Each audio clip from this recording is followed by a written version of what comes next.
Hola, buenas tardes. Mi nombre es Estefanía Ibarra Peñalosa. Soy estudiante de medicina de la carrera de médico cirujano de la Universidad del Noreste. Soy de séptimo semestre, grupo E, y el tema que me tocó exponer en la materia de dermatología es el tema de psicodermatosis. Para poder comenzar, voy a dar una pequeña introducción a lo largo de varias diapositivas, en el cual voy a ir mencionando algunas de las características principales de cada una de las enfermedades dermatológicas psicológicas que se pueden presentar en los pacientes que podamos llegar a ver en consulta si es que elegimos esta carrera de especialidad. Incluso también como médicos generales, estando en consulta de primera mano cuando nos llega un paciente, saber cómo tratarlo y cómo saber derivarlo a un especialista, en este caso un dermatólogo. E incluso también se derivan muchas otras cosas en ese tipo de patologías con otros allegados, como por ejemplo psicólogos, incluso psiquiatras. Ok, para comenzar, como introducción tenemos que pues la piel es llamada como una extensa pantalla en la cual se pueden observar y proyectar diferentes enfermedades, también como al llegado de lo bueno y lo malo, por ejemplo, las cosas que no son enfermedades, por ejemplo, un buen color y de la piel, una buena capa, una buena textura, para poder saber cuál es lo malo de esto.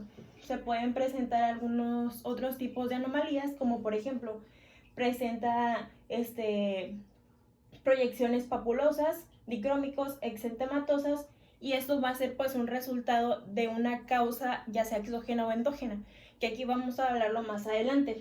En este tipo de patologías psicodérmicas habla mucho sobre la caracterización del paciente y también sobre los procesos psicológicos que va a llegar el paciente. Marca mucho los antecedentes familiares, al igual que también en el tipo de ambiente en el que se relaciona el paciente. Ok, como sabemos, el órgano más el órgano más extenso del cuerpo es la piel. Tenemos que el órgano más extenso va a ser la piel, y en va a presentar ventajas y desventajas como la mayoría de las cosas, ya sea bueno o malo. Y por ejemplo, las ventajas que tenemos es que podemos darnos cuenta de la mayoría de las patologías más fácilmente, ya que es un órgano demasiado grande y está a la vista fácil. Y en esto también mencioné que el paciente suele reparar las enfermedades pues que lo afectan muy rápidamente. La piel es un órgano completamente inervado, y en también va a estar muy vascularizado. Es por eso que se siente mucho de las alteraciones que puedan sugestir para poder llegar a un diagnóstico. Incluso algún tipo de prurito podría llegarnos a encaminar a otro tipo de alteraciones que pensábamos o descartábamos antes. Existen diferentes tipos de cambios neurodegenerativos, y en la piel tenemos la capacidad de los cambios a la temperatura, y en esta se menciona que es demasiado veloz los cambios que suelen suceder a la temperatura, ya sea el frío o caliente. El cuerpo y la piel tienen esa capacidad de poder detectar rápidamente si es que en ese momento está haciendo frío, si es que por ejemplo tocas un poco de agua y el agua está helada o el agua está tibia, caliente, o incluso que te pueda causar algún tipo de laceración en el cuerpo. El órgano cutáneo responde a mucho tipo de emociones también, que pueden ser estímulos, y a la vez el propio órgano de la piel puede llegar a estimular. Por ejemplo, puede ser, se me viene a la cabeza rápido algún cantante que tenga notas muy altas. Podemos llegar a ver nosotros en alguna ocasión que se nos eriza la piel. Ese es un tipo de estímulo, el cual la piel está capacitado para todo eso. También se mencionan las expresiones que pueden llegar a la mente y el alma. Esto puede ser más conllevado a personas familiares pues del paciente que llegan a tener esto. Las manifestaciones cutáneas en estas van a diferenciarse mucho las psicosomáticas como las psicodérmicas. En estas pueden ser disfrazadas, o pueden ser que el mismo paciente haga otro tipo de sintomatología psicológica que en realidad no está teniendo. Es por eso que se tiene que tener un arduo énfasis en el paciente desde el momento que llega de consulta. En la psicodermatosis pueden implicar varias características, por ejemplo, la angustia, una depresión, autocompasión, exhibicionismo y erotización. Por ejemplo, en la erotización también se me viene a la cabeza la diapositiva pasada, en la cual mencionaba sobre las expresiones a estimular. Ahí tenemos una de las características principales y aquí podemos ver una imagen pues de una persona angustiada o a lo mejor una persona con ansiedad. En la autocompasión puede ser, no sé, que incluso también se te erice la piel. Todas las personas, pues demostramos nuestros sentimientos de diferente manera. Unos son más fuertes que otros son más blandos que otros. Entonces aquí es como va a diferenciarse este tipo de, pues, estados diversos como los que acabo de mencionar. O en estado de exhibicionismo el cuerpo lo puede dar a conocer, por ejemplo, a lo mejor al ruborizarse las mejillas o incluso toda la cara. Hay personas que conocemos a lo largo de nuestra vida que podemos ver que se ruborizan muy fácilmente o son muy nerviosos al momento de estar hablando con otra persona o por ejemplo con la persona que te gusta suele ruborizarte o incluso llamar esas mariposas en el estómago. Esa es una de las emociones que el cuerpo se caracteriza y tiene esa capacidad. Aquí hay un mapa en el cual es un esquema del psique y de la piel, en la cual menciona al inicio que son las perturbaciones emocionales y se va a dividir en tres. La primera es una alteración funcional, la segunda alteración inmunológica y la tercera alteraciones tisulares. En esta menciona que todos estos tipos de alteraciones van a encaminarse y van a formar un tipo de sintomatología parecida una de otra. Por ejemplo, en las alteraciones funcionales puede ser que el paciente sí siente un poco de dolor, pero lo está exacerbando de más. En alteraciones tisulares, al igual que alteraciones inmunológicas, puede que, no sé, tenga una gripe, pero en ese momento, por ejemplo, ahorita en el COVID, puede que nosotros nada más tengamos una ligera tos por algún alimento que consumimos que nos causó irritación y esa persona, por la pandemia que estemos viviendo o algo por el estilo, exacerbe sus síntomas, incluso siente que está enfermo de ese tipo de anomalías. O sea, algo más fuerte de lo normal. Y todo eso es psicológico. Otras características que debemos de tomar en cuenta, pues debe ser, por ejemplo, el diagnóstico del paciente que se le vaya a dar. Y en este capítulo menciona muy fuerte que el médico tenga mucho énfasis topográficos y morfológicos a la dermatosis que presenta el paciente. Y menciona que al inicio la primera característica que debemos de saber es desde el momento que el paciente abre la puerta del consultorio y se sienta frente a nosotros, ver las características que tiene el paciente, ya sea a lo mejor desde que va entrando se ve muy nervioso, tiene sudoración, puede ser un paciente con hiperhidrosis, entre otras cosas. Incluso también hay algunos tics que podemos ver tanto en pacientes como en compañeros de clases, familiares, que tienen tics como por ejemplo de estar moviendo la pierna, estarse comiendo las uñas, que más adelante vamos a mencionarlos una de esas. Y esas son características muy importantes, aunque las minoricemos mucho, ya que esto nos puede llegar a un posible diagnóstico correcto y estar descartando otros tipos de diagnósticos que incluso el paciente nos diga que está sintiendo y la verdad pues no. Por ejemplo, que siente que tiene temperatura, que siente muy caliente y nosotros medimos la temperatura y pues está a una temperatura adecuada. Es por eso que debemos de guiar al paciente, pero obviamente sin cambiar su perspectiva, siempre dándoles pauta al que él se relacione y pueda describir las características que él siente. Posteriormente, obviamente, ya a la inspección y la exploración física. Un dato muy interesante que debemos de saber también es acerca de la historia clínica y mucho hacia la historia clínica enfocado a la familiar, ya que hay muchos pacientes que tienen antecedentes de depresión y incluso este paciente no puede saberlo o no lo sabía, ya que posiblemente a lo mejor sus papás se lo evitaron decir porque podrían pensar que eso le podría hacer algún otro tipo de daño. Y pues si se dice que esto, para que un buen paciente tenga un diagnóstico y un tratamiento certero y todo su tratamiento vaya encaminado positivamente, debe de preocuparse principalmente a la familia, que es una de las personas principales que van a estar en contacto con él, que pueden darse cuenta de esa caracterización. Incluso el paciente, es muy difícil que un paciente vaya por sí solo a un psicólogo o a un psiquiatra por sentirse mal. Generalmente es llevado por otro tipo de personas terceras, que en este caso las más frecuentes son las familias. O en este caso, no sé, la pareja o personas que están muy allegados a ellos o que los ven la mayor parte de su tiempo.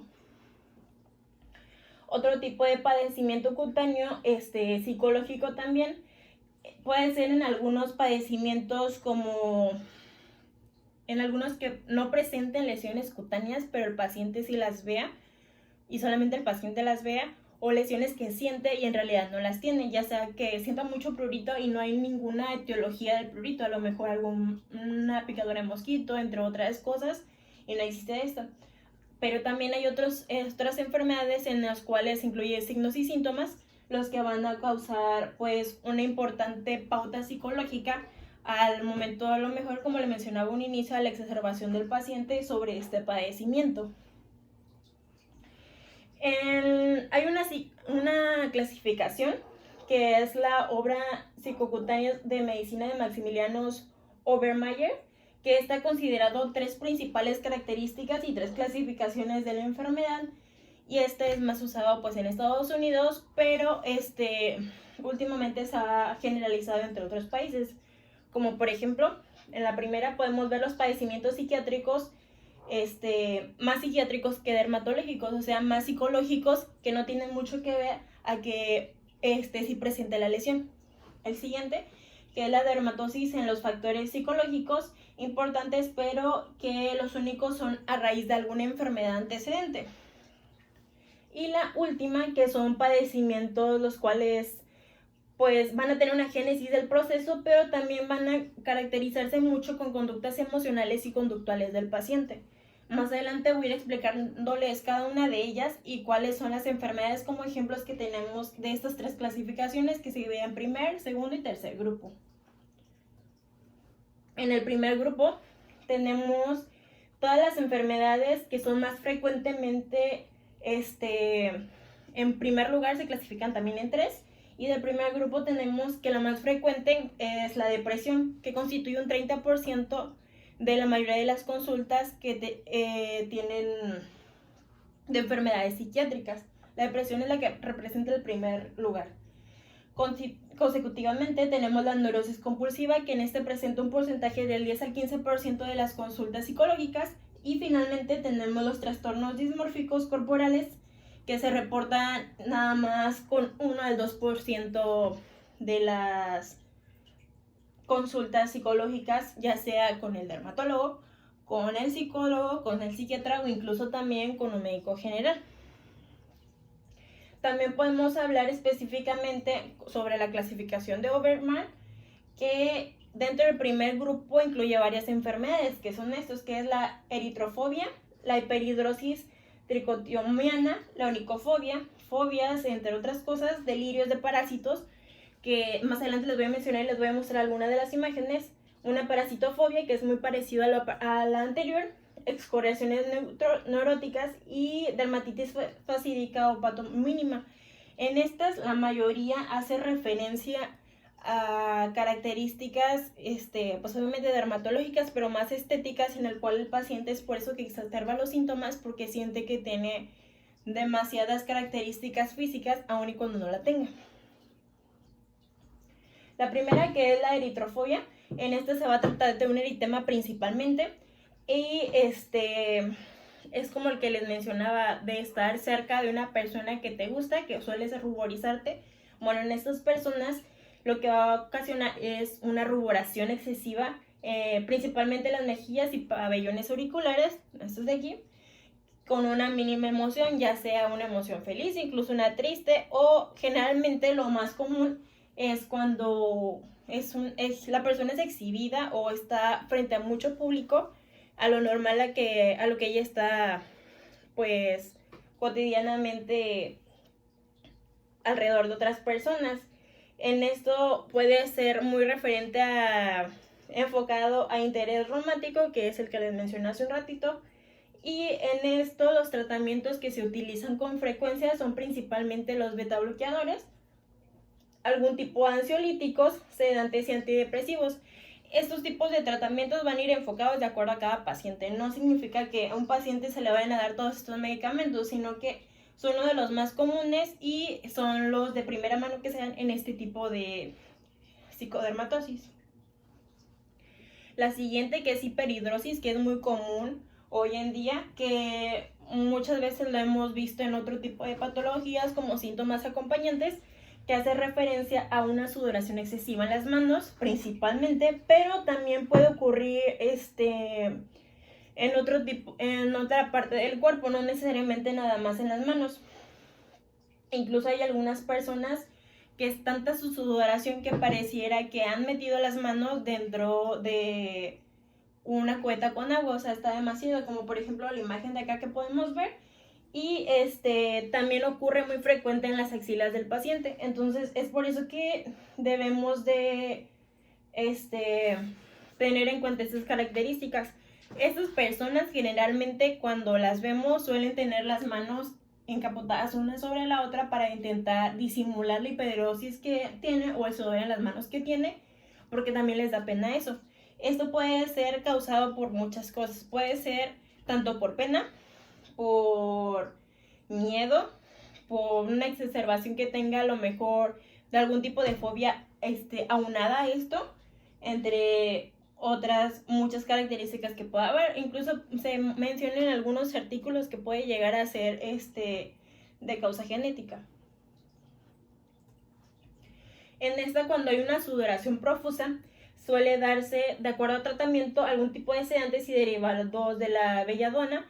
Y de acuerdo a cuando la hiperhidrosis es localizada, ya sea por ejemplo en las palmas de las manos, en las palmas de los pies o en las axilas, pues suele utilizarse más un tipo de polvos secantes, en el cual se utiliza la solución de cloruro de aluminio el 20%, que es una fórmula 40, y aplicaciones tópicas. Hoy en día se han puesto en prueba muchos otros tipos de tratamientos, los cuales pues han sido positivos y otros negativos. Es por eso que cada tratamiento es enfocado de cada tipo de paciente, las características que presenta, antecedentes y también alergias que tiene el paciente. Otros métodos utilizados también en el tratamiento de la hiperhidrosis son los anticolinérgicos tópicos, algún tipo de beta bloqueadores y agentes antiadrenérgicos.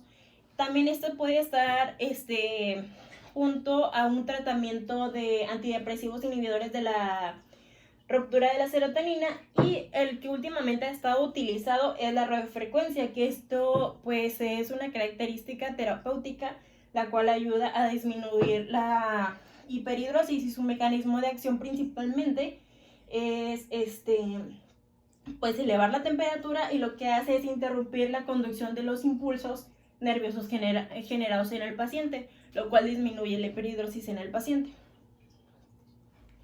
Otro tipo de anomalías psicodérmicas es la tricoteomanía, que en esta hace referencia principalmente a una compulsión autoagresiva, y es generalmente más frecuente en niños. En niños inquietos, y en esto suelen hacer este tic de aquí, que es llevarse la mano al cuero cabelludo, y por tanta frecuencia que lo hacen pueden llegar a este tipo de consecuencias tan agraviantes, que es una parte del cuero cabelludo o del cabello del pelo, ya no tenerlo de tan frecuente, que es que están sobándose así. Incluso hay algunos que suelen hacerlo con el pelo o moviéndoselo hacia un lado o dándole vueltas al cabello en el caso de las mujeres. Y este es un tic que es una enfermedad, aunque se trate de evitar, y mucha gente no le pone mucha atención. En esta puede afectarse en otro tipo de áreas pilosas.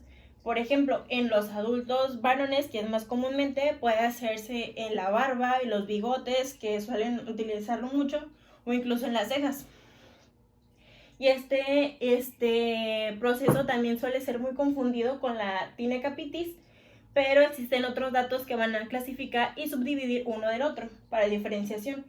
En esta, como tratamiento, suelen utilizarse mucho los tratamientos antipsicóticos, y los pacientes con psicosis muy severa pues suelen llegar incluso a ingerir el cabello, que hacen esto de aquí, de meterse el cabello en la boca y tratar de chuparlo, lo que produce incluso después más alteraciones de bolas de pelo dentro del estómago, que son más agraviantes. Otro tipo de enfermedades muy comúnmente hoy en día es la onicofagia. En esta pues muchas veces la hemos visto en muchos documentales, incluso y en redes sociales, que hace referencia a la manía de comerse o morderse las uñas de los dedos. y en esto pues es un hábito muy difícil de tratar, ya que se lleva por mucho tiempo. Es por eso que las mamás, por ejemplo, con forma de niños, se debe tener mucho cuidado desde que son muy pequeños para tratar de quitarles sus manías.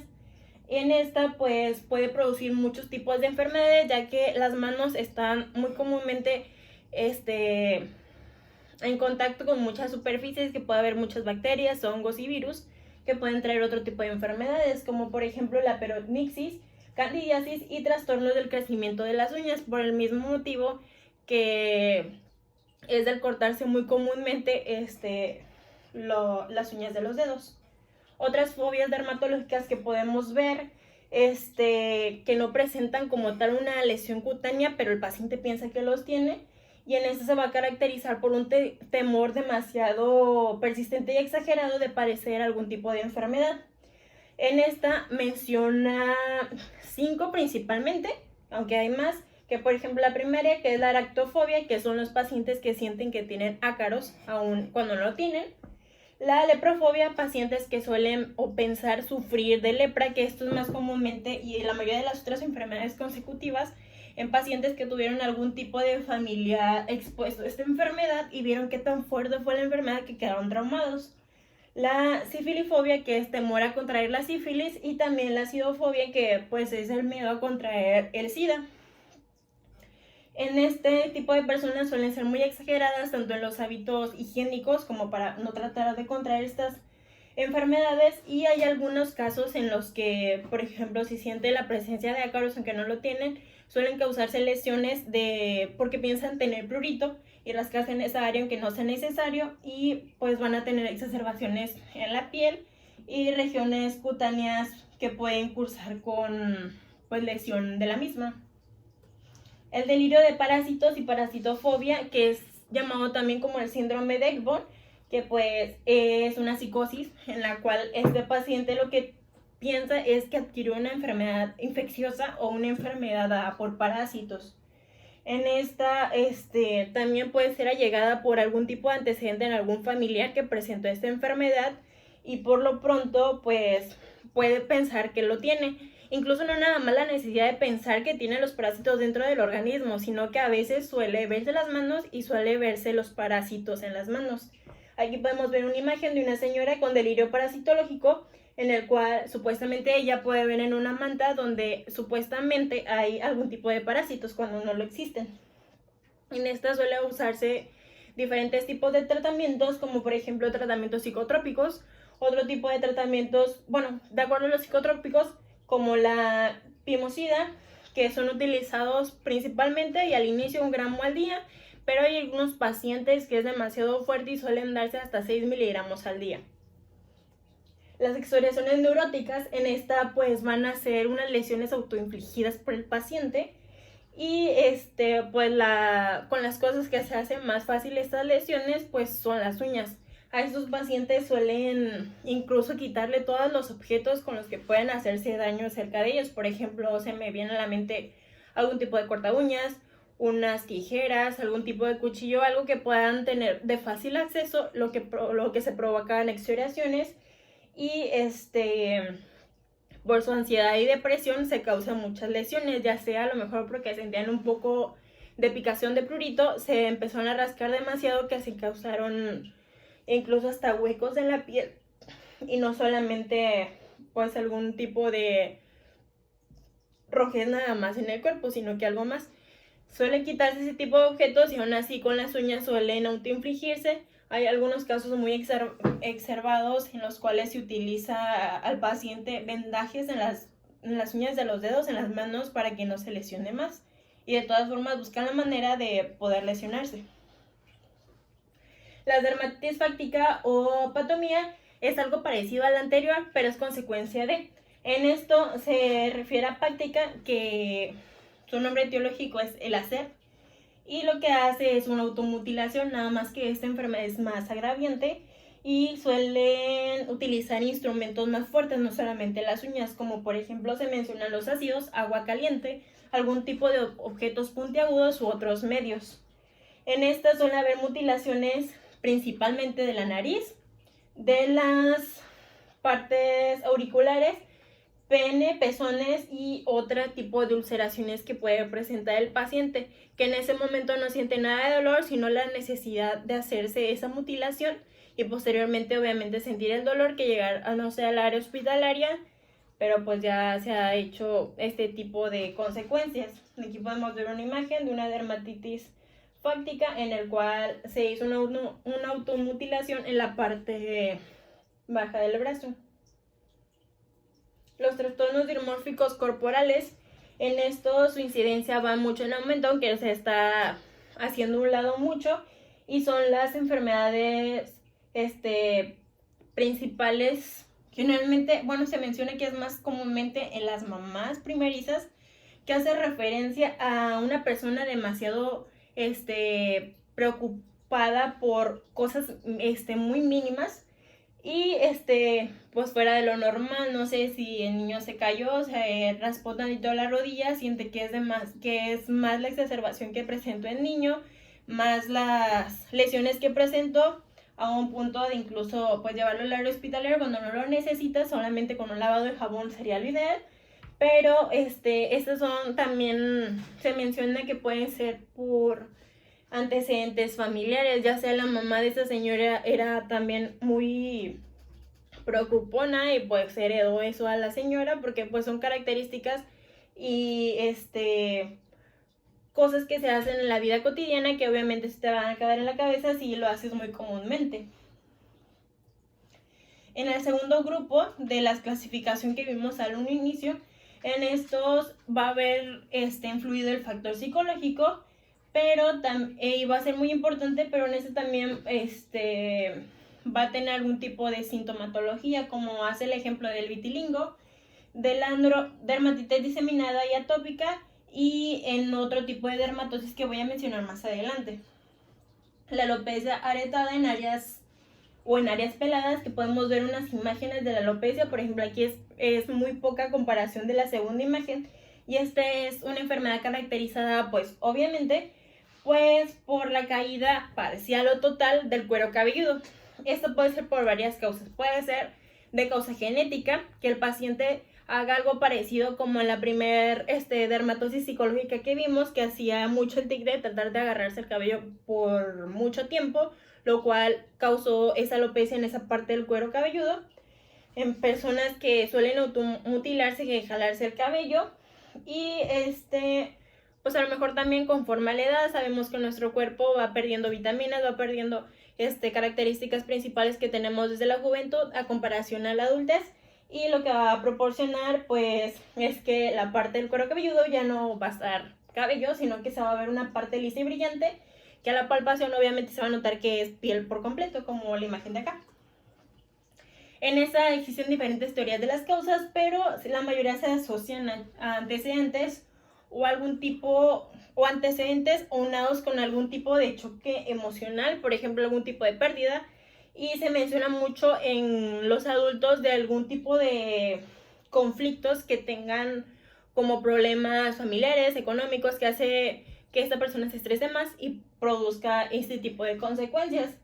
También menciona el ejemplo del casarse, el divorciarse, el de elegir alguna carrera, que se menciona mucho en los estudiantes de medicina, y pues a lo mejor mudarse de ciudad, tener una preocupación demasiado grande que nos pueda producir este tipo de consecuencias en nuestro cuerpo por la preocupación máxima. El tratamiento que suele utilizarse va a ser de aplicación tópica principalmente, y en esto pueden ser soluciones que van a procrear una congestión y su efecto va a ser irritante. Por ejemplo, el ácido acético, pomadas de azufre y con derivados de ácido nicótico, que lo que va a hacer es una vasodilatación para tratar de procrear más pelo, aunque pues obviamente ya no va a ser lo mismo que lo que había al inicio. La siguiente, que es la líquen simple, en esta también es conocida muy comúnmente como neurodermatitis circunscrita, que es la que les mencioné hace un rato en la clasificación que había en el segundo grupo. En estas van a consistir de zonas en las cuales vamos a tener zonas pruriginosas y expuestas a traumatismos, como podemos ver en la imagen de la derecha, la figura 13.9. en la cual se presenta un prurito y resulta de un círculo vicioso provocado, y ahí enfoco la imagen, que es esta de aquí, que es, por ejemplo, puedo tener esta parte del área de la mano bien y suelo utilizar mucho el rascarme esa área, entonces me va a poner un área rojiza. En el tercer grupo, que es el último de la clasificación, en esta van a enfocarse principalmente a las dermatosis y va a estar influido un factor psicótico que, aunque no es muy importante en esta comparación de los dos anteriores, está presente, y en este va a haber más padecimientos somatopsíquicos, como por ejemplo alguna enfermedad como la psoriasis, verrugas, virales, acné, la rosácea, entre otras cosas, como por ejemplo las enfermedades genéticas que menciona la enfermedad de Brigham-House y muchas más. La dermatosis por trastornos de la conducta alimentaria se mencionan dos principalmente, que la primera es la anorexia y la segunda la bulimia. En estas pues se van a considerar enfermedades psiquiátricas en las cuales van a estar implicados muchos tipos de personas del área de la medicina y no solamente van a tener complicaciones obviamente con la alimentación, sino que también van a tener complicaciones dermatológicas de mucho tipo. Por ejemplo, sistémicas, en la anorexia nerviosa es más comúnmente en mujeres y se presenta de un 0.4 a 1.5 a comparación de la bulimia. Y en comparación de mujer a hombre se dice que hay cada 10 de mujeres que 1 de hombre. Es por eso que es más comúnmente en mujeres. Y en la bulimia, en esta pueden presentar tipo de abrasiones que las más comúnmente son callosidades en los nudillos generadas por la continuidad de estarse provocando el vómito al hacer esto o al estar chocando los dientes unos con otros con la necesidad de tratar de provocarse el vómito, que esto es llamado el signo de Russell. Aquí podemos ver que un cuadro en el cual existen las manifestaciones dermatológicas de los trastornos de la conducta alimentaria, en el cual viene clasificación como por ejemplo una manifestación de cerosis, pérdida de cabello, quelitis, fragilidad y distrofia ungueal, erupciones anunciformes, y aquí viene el porcentaje de frecuencia en el cual son más comúnmente de acuerdo a este tipo de patología. Y sería todo. Muchas gracias.